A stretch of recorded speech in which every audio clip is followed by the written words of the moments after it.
Every day, the young man spoke the same language. Not English, not words of hope. He spoke complaint.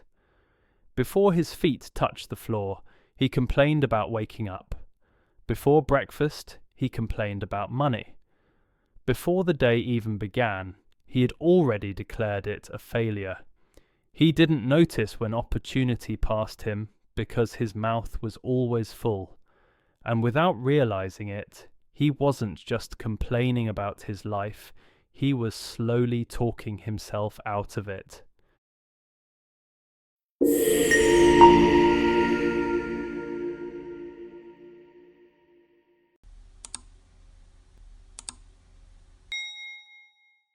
His name was Ethan, 27 years old, college educated, ambitious, and deeply convinced that life had cheated him. He lived in a small apartment, with thin walls and thinner patients.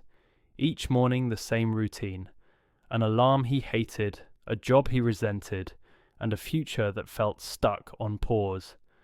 Ethan believed he had done everything right. He followed the rules.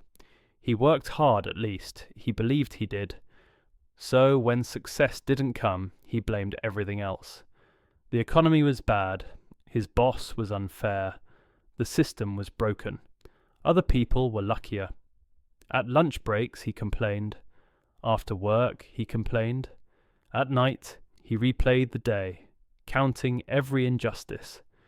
Complaining became his comfort. It gave him something to hold on to when effort felt heavy. But while he talked, time moved on. Others learned, adapted, took risks. Ethan stayed in the same place, angry, tired, and certain the world owed him more. One evening, after another frustrating day, Ethan sat in a quiet cafe. Across from him sat an older man, calm, unhurried, observant. Ethan vented without stopping. About work, about money, about how life never seemed to cooperate. The older man listened without interruption. When Ethan finally paused, expecting agreement, the man asked softly, "How long have you been complaining?"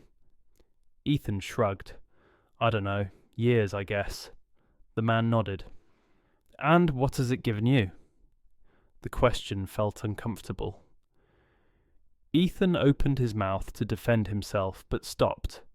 The man continued, "If complaining had the power to change your life, where should you be by now?"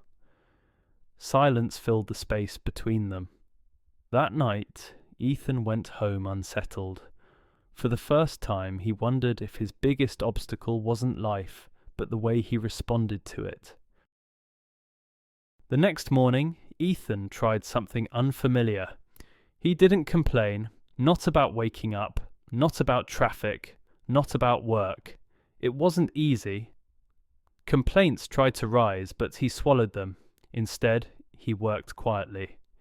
He stayed late to learn skills he once said were pointless. He read, practiced, failed, adjusted.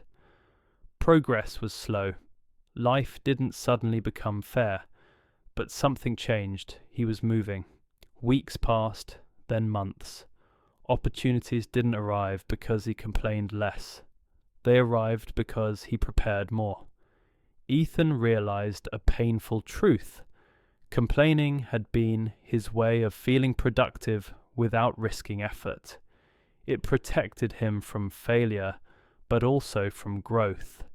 Silence didn't weaken him. It sharpened him. Complaining is seductive. It feels like awareness.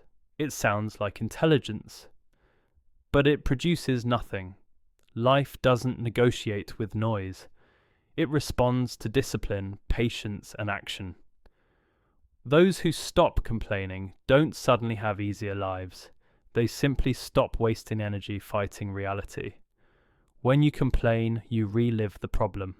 When you act, you reduce it. The moment you trade, "Why is this happening to me?" for "What can I do with what I have?" you reclaim control.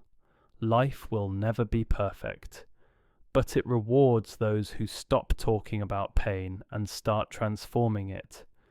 And sometimes the greatest change isn't changing your situation, but changing the voice you allow to speak inside you.